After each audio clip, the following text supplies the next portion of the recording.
अस्सलाम वालेकुम, कैसे हैं आप सब? ठीक ठाक। आज चलिए हमारा नेक्स्ट टॉपिक जो है वो चैप्टर नंबर 1 का ही नेक्स्ट टॉपिक है, that is evidence of atom. क्योंकि हमने एटम के बारे में डिस्कस किया, तो एटम जो है उसको देखने के लिए हम कौन सा जो है वो ऑब्जेक्ट यूज करते हैं, तो उसको हम डिस्कस करते हैं एविडेंस ऑफ द एटम के अंदर। ठीक है, एविडेंस ऑफ एटम जो है, एविडेंस का मतलब होता है कि सबूत। हम किस तरह से देखेंगे कि हम एटम को किस तरह से देख सकते हैं, तो हम इस डिस्कस करते हैं। To see the small objects we use compound और लाइट माइक्रोस्कोप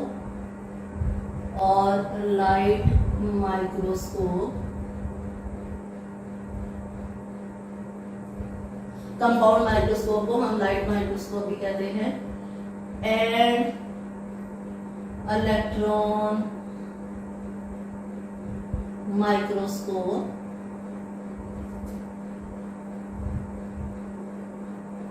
ठीक है, एक्चुअली कंपाउंड माइक्रोस्कोप जो है उसमें हम light wavelength of the light जो है वो यूज करते हैं, और कंपाउंड माइक्रोस्कोप जो है वो बचे वही माइक्रोस्कोप है जो कि हमारी लैब्स में जो है वो मौजूद होती है बायोलॉजी की चीजों को देखने के लिए।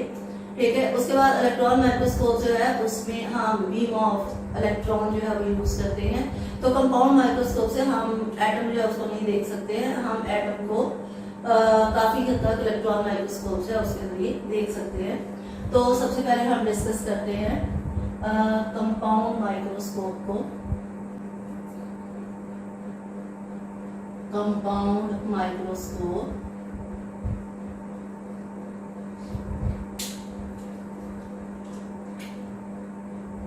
in this microscope we use light to see the objects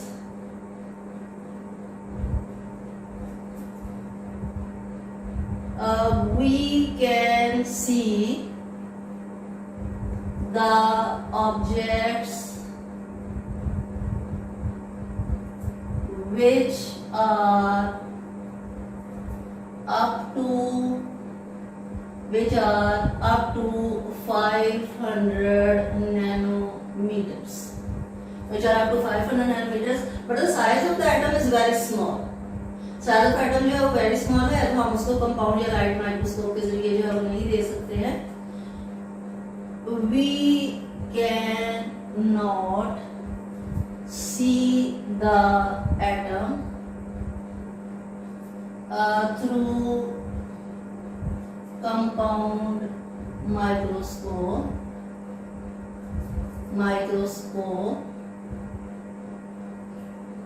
because the wavelength of light is greater. Wavelength of the light is greater. अगर आप देखें तो हमारे पास जो लाइट की वेवलेंथ है वो इस तरह से है।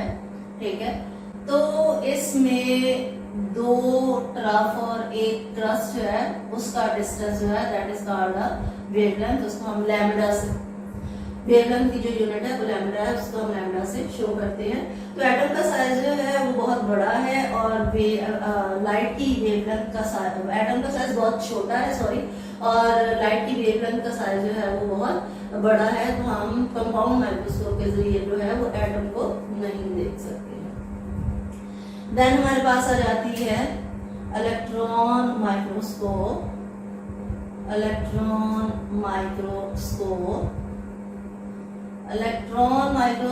जो है इसमें हम बीम ऑफ इलेक्ट्रॉन्स जो है वो यूज करते हैं।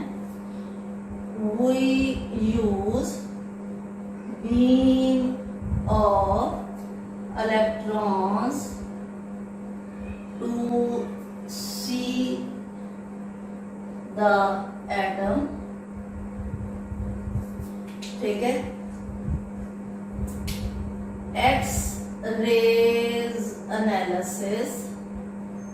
X-rays analysis show that the diameter of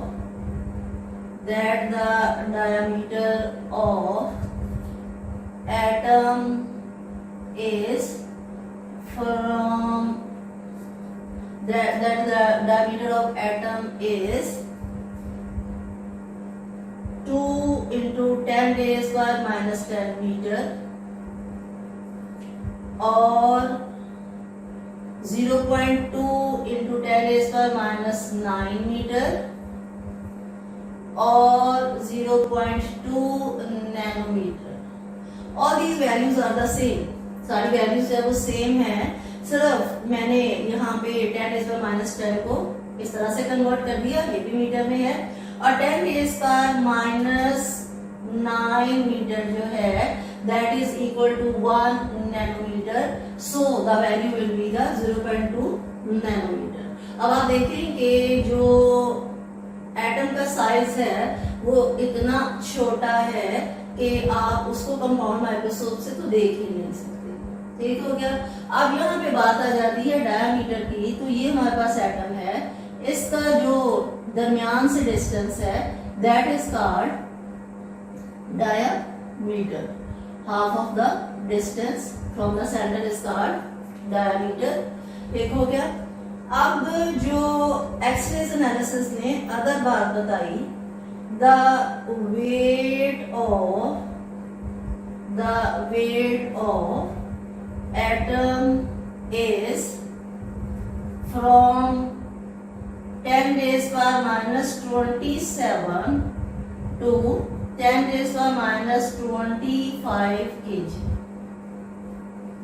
और ये जो मैस है अगर हम इसको एटॉमिक मैस यूनिट्स में लिखेंगे तो 1 atomic mass unit is equal to 1.661 into 10 raised by minus 24 gram और 1.661 into 10 raised by minus 27 kg, ठीक है, केजी में आप लिखोगे तो 10 raised by minus 27 kg हो जाएगा। अच्छा बच्चों, ये जो है एवरेज ऑफ एटम जो है ना ही ये लॉन्ग क्वेश्चन है ना ये शॉर्ट क्वेश्चन है और कभी आता भी नहीं है। हाँ, इसमें से जो वैल्यूज हैं फॉर एग्जांपल 500 नैनोमीटर जो है इस पे एमसीक्यूज जो है वो पूछा जा सकता है। उसके बाद जो डायमीटर है वो एमसीक्यू हो सकता है, ठीक है। उसके बाद जो वेट है वो एमसीक्यू जो है वो हो सकता है, तो आप इसको एमसीक्यूज के हवाले से कर सकते हैं। अब एक साइज की बात होती है, वो कहता है कि एटम का साइज जो है वो इतना छोटा है कि a dot on the paper have 2 million atoms and 2 million is 2 like this 20 lakh, it is equal to the 20 lakh when the electron beam fall on the graphite. जब हमने इलेक्ट्रॉन बीम के जरिए जो है वो ग्रेफाइट का structure देखा तो वहां पर डार्क और ब्राइट लाइंस जो है वो शो हो रही थी।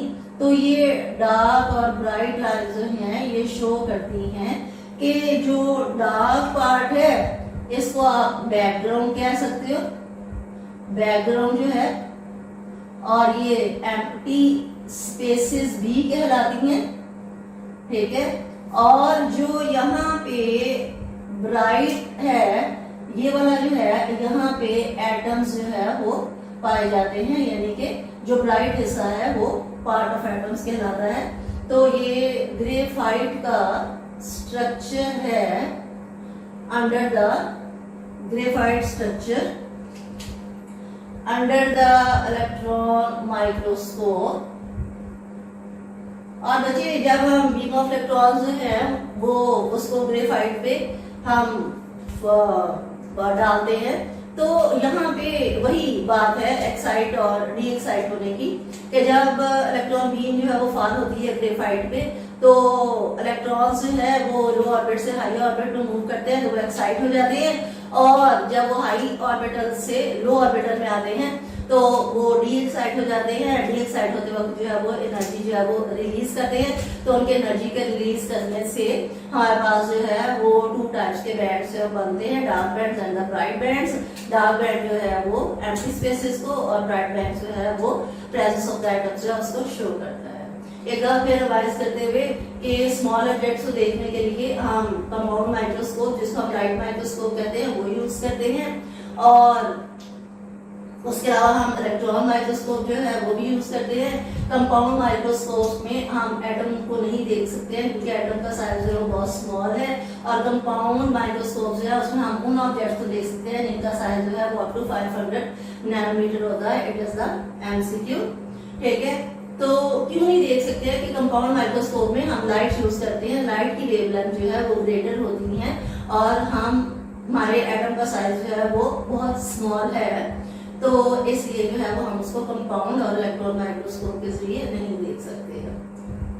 उसके बाद बेटा आ गया इलेक्ट्रॉन माइक्रोस्कोप। हम यहाँ पे ऑब्जेक्ट्स को देखने के लिए जो है वो बीम ऑफ इलेक्ट्रॉन्स जो यूज करते हैं, तो हमें एक्सरे एनालिसिस जो है वो बताता है कि एटम का डायमीटर जो है वो 2 × 10⁻⁻10 मीटर है। उसके बाद मैंने उसका डेसिमल जो है लगा दिया, वो 10⁻⁹ मीटर में हो गया। उसके बाद 10⁻⁹ मीटर जो है वो 1 नैनोमीटर के इक्वल होता है, तो यहाँ पे वैल्यू जो है 0.2 नैनोमीटर हो गई। इसका मतलब ये हुआ कि ये सारी वैल्यूज जो है वो सेम है, इनकी सिर्फ जो है इसका जो यूनिट है वो डिफरेंट है। ठीक है, मीटर और नैनोमीटर। उसके बाद अगर हम देखें तो वेट ऑफ द एटम जो है 10⁻⁷ से 10⁻⁵ केजी में जो है रेंज करता है, और 1 एटॉमिक मास यूनिट जो है 1.661 × 10⁻24 ग्राम में होता है, और अगर आप इसको केजी में करना चाहते हैं तो 1.661 × 10⁻27 केजी जो है हो जाता है। उसके बाद इलेक्ट्रॉन माइक्रोस्कोप से जब ग्रेफाइट का स्ट्रक्चर देखा गया तो उसमें डार्क और ब्राइट लाइंस बनती हैं। डार्क लाइंस जो है स्पेसेस को, ब्राइट लाइंस जो है वो प्रेजेंस ऑफ द एटम्स को जाहिर करती हैं। और सबसे बड़ी बात कि अगर आप देखिए कि एटम का साइज इतना छोटा है कि अगर आप एक डॉट लगाते हैं पेपर पे तो उसमें 2 मिलियन एटम्स जो है वो हो सकते हैं। ठीक हो गया। आज का लेक्चर जो है वो हमारा एविडेंस ऑफ एटम पे था। अल्लाह हाफिज।